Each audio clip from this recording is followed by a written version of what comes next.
Como ter saúde mental e física? Me chamo Rezende, você está no canal Permita-se e vou te explicar como adquirir saúde mental e física. Bom, para começar, não tem como, é impossível. Ninguém pode ter saúde mental e física sem limpar o seu coração das amarguras do mundo, sem ter uma consciência limpa, sem se livrar dos problemas e da dor do passado e sem perdoar a ignorância alheia. São esses 4 pontos. São palavras fortes, é um tema forte. Hoje vamos falar sobre cura, vamos falar sobre saúde mental e física. Repetindo os 4 temas para você. Um coração limpo de amargura, uma consciência tranquila, se libertar das dores que o passado causou e também saber perdoar a ignorância alheia. Primeiro ponto, como se limpar? Como você ter um coração limpo das amarguras? A amargura é um sentimento horrível, tão forte que leva muitas pessoas a adquirirem um câncer. De tão forte que ela é. Ela fica enraizada dentro das pessoas. Ela deixa as pessoas presas. As pessoas ficam com a alma negra. As pessoas ficam como se tivessem um pântano de dor e sofrimento e não conseguem ir para frente. Porque como uma pessoa está no pântano, ela não consegue caminhar forte, rápido. Ela não consegue caminhar porque as pernas delas estão atoladas dentro de um pântano, atolado dentro da água, atolada dentro da lama. Dela não pode vir coisa boa, dela não pode vir luz, mas vem trevas. Então, a amargura é esse sentimento. Como nos limparmos da amargura? Perdoando, deixando ir, entendendo que todos nós somos seres humanos, passivos de erros, e que ninguém é dono de ninguém. Deixe a pessoa ir, perdoe, porque o detalhe do perdão é o seguinte: quando você perdoa alguém, você está perdoando a si mesmo. Porque o que é que Jesus disse, o grande mestre? Perdoai os nossos pecados, assim como perdoamos a quem nos tem ofendido. Ou seja, é uma questão condicional. Deus só perdoa os nossos pecados se nós dermos o exemplo primeiro de perdoar a quem nos ofendeu. Então, dessa maneira, quando perdoamos alguém, estamos liberando o perdão para nós. E assim nos libertamos da amargura, nos libertamos das amarras, do pântano. O segundo ponto é uma consciência tranquila.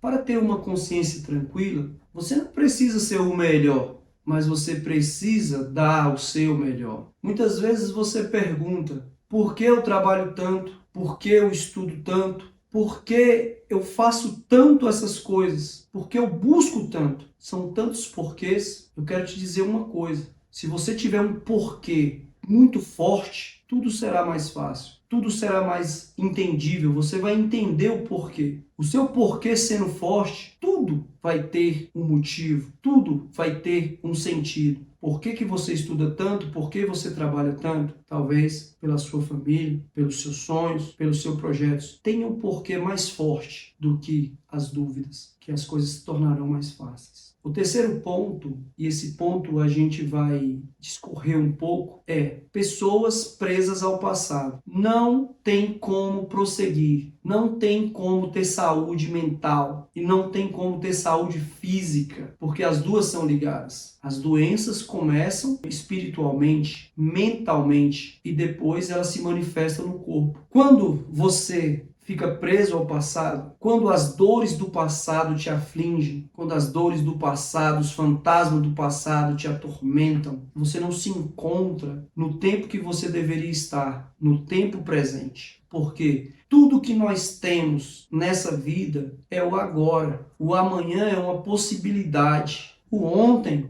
não existe mais. Então, tudo que temos é o agora. Os nossos filhos não são nossos, eles vão crescer, vão embora. Tudo. Nem o nosso corpo é nosso. Nosso corpo ele veio do pó e do pó retornará. Até nossa alma é de Deus. Mas tudo que nós temos é o agora, o momento. Que nós possamos entender, que nós possamos estar aqui. Ao passado, as dores do passado pertencem ao passado. O tempo é como um rio de águas correntes. Não tem como tocar a mesma água duas vezes. Você tocou com a mão aquela água, ela passou, a correnteza levou. Assim é o nosso tempo, presente, passado e futuro. Aprender com sabedoria a viver. Esteja aqui. Faça o seu melhor. Não seja o melhor, mas faça o seu melhor, que você vai ter uma consciência tranquila. Você vai se sentir bem e você vai estar no tempo que você deveria estar, vivendo o presente. Olha, é tão triste quando eu ouço várias pessoas dizerem: "Ah, tô doido para chegar sexta-feira, porque aí sim eu vou para o meu happy hour, eu vou poder viver." Eles estão perdendo sua vida. Estão esperando chegar sexta-feira. E quando chega sexta-feira, eles esperam chegar outra sexta-feira. E a semana? E a segunda, a terça, a quarta, a quinta. O que aconteceu? Temos que saborear cada pedaço de vida, cada fragmento, cada segundo. Assim, vamos viver um processo, vendo o milagre da transformação, observando cada detalhe, a nossa evolução, nossa queda. Mas quantas vezes nós nos levantamos? Seria ótimo se nós pudéssemos já entender a transformação, né, que uma tempestade traz. Quando nós contemplamos uma tempestade, nós temos medo, nós não sabemos o que ela vai trazer. Ela traz uma mudança, uma transformação. A tempestade,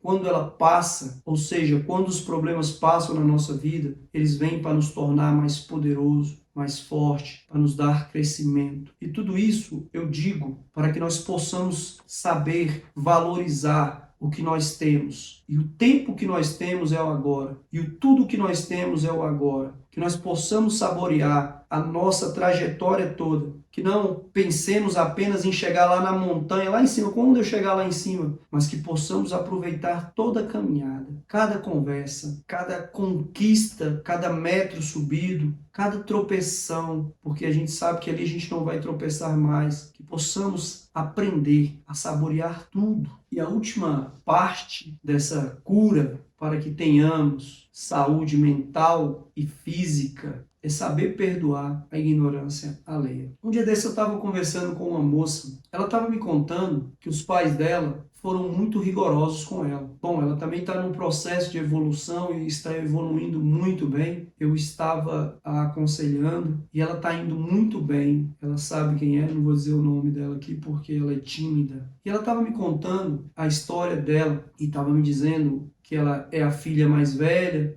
e por ser a filha mais velha, a cobrança foi maior, sempre é maior. Os pais eram mais rígidos com ela, batiam nela, né? Mas agora a caçula, por exemplo, nunca nem tocaram a mão. Igual basicamente em todas as famílias, né? Até os pais estão em processo de evolução. E ela estava contando isso com muita dor, porque os pais, principalmente o pai, era muito rigoroso, não deixava ela sair, até mesmo na igreja, namorar, nem pensar, todas essas coisas. E também era um momento de maior dificuldade financeira, e ela me contando isso, e ela tinha uma mágoa, né, dos pais. E então eu disse para ela: preste atenção, tudo que eles fizeram para você foi tentando dar o melhor para você, foi pelo seu bem, do modo que eles veem o mundo. A questão é a ignorância.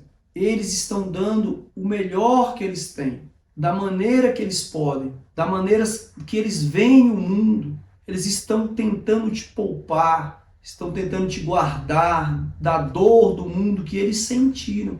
O modo que eles têm de fazer é esse. Mas tudo é ignorância. Assim, quando também estamos no meio de pessoas e às vezes elas são tão grosseiras, mas é uma questão de formação, de educação. Tantos problemas emocionais as pessoas têm, tanta dor há nesse mundo. Então, nós temos que olhar com as pessoas com esses olhos que é ignorância, que todo mundo queria ser sábio, que todo mundo queria ser curado, não ter dores, não ter problemas emocionais, não ter depressão, não ter ansiedade. Todo mundo gostaria de acordar com uma dose alta de dopamina e fazer seus exercícios físicos e lutar pela vida, pelos seus sonhos, mas são tantas dores, são tantas doenças emocionais que afetam físico, mental, espiritual. Então, quando nós olhamos com esses olhos, os olhos da ignorância, que são apenas ignorância, os pais tentando fazer o melhor para as filhas. E ela conseguiu me entender, ela captou o que eu queria passar para ela e eu entendi. Ali eu vi um perdão, eu vi um crescimento, porque nós temos que perdoar. Nós vivemos num mundo de pessoas doentes e cada vez mais doentes. Doentes pela falta de amizade, doentes pelo amor sincero, doentes por tantas coisas que acontecem. Agora, no mundo onde a gente fala para milhares de pessoas, mas não temos, ou na verdade temos pouquíssimos amigos fisicamente falando, e as pessoas se sentem muito sós. Porque a solidão, ela não é a ausência de pessoas. As pessoas estão todo o tempo nos rodeando. Mas a verdadeira solidão é você ter alguém que você possa dividir intimidades. É você ter alguém que você possa ser você mesmo e ela aceite você da maneira que você é, sem julgamentos, mas entendendo que você é um ser humano cheio de falhas, mas também é um ser humano dotado de habilidades, de coisas boas, tudo isso. Então, quando nós vemos a vida por este outro ângulo, por este outro olhar, por essa outra ótica, fica mais fácil. Então, nós precisamos nos curar, primeiro emocionalmente, porque aí nós vamos ter forças. Aí nós vamos acordar disposto. E aí, quando nós levarmos as pancadas da vida, que é natural, nós vamos ver de uma outra maneira. Desistir, nunca.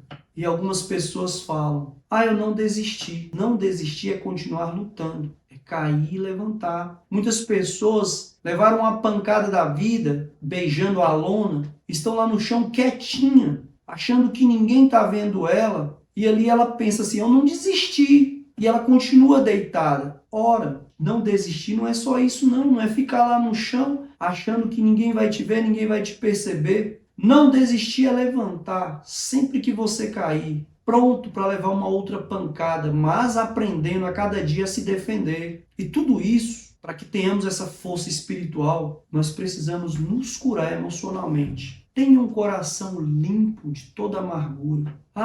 Eu sofri tanto, ela me largou. Bom, a Bíblia diz que é melhor o fim do que o começo. Se não deu certo, não era para ser seu, certo? É assim que funciona. E que tenhamos humildade para aceitar o não. E que tenhamos humildade para entender que as pessoas não são nossas. E que tenhamos sabedoria e fé e esperança para saber que se foi, é porque virá algo melhor. Temos que olhar com bons olhos para tudo. Todas as dificuldades. Quando estamos numa corrida e que estamos pensando em desistir, por ironia, estamos mais perto da linha de chegada. Quando as coisas ruins acontecem com a gente e nós já temos experiência, sabemos que para a gente ser aprovado, temos que ser provado. Toda vez que estamos mais perto de alcançar algo, mais cansados estamos. O ritmo está mais lento, mas nós já percorremos a maioria do caminho. Então, que tenhamos isso no nosso coração, que tenhamos isso na nossa mente, que tenhamos um outro olhar para cada luta, para cada obstáculo dessa vida. Fecho essa noite, talvez seja dia aí, não sei, deixando para você uma frase. Olha só, não desista, nunca desista. Às vezes o caminho se torna uma montanha, às vezes o dinheiro é pouco e você quer sorrir, mas você só consegue suspirar. Mas a vida é assim.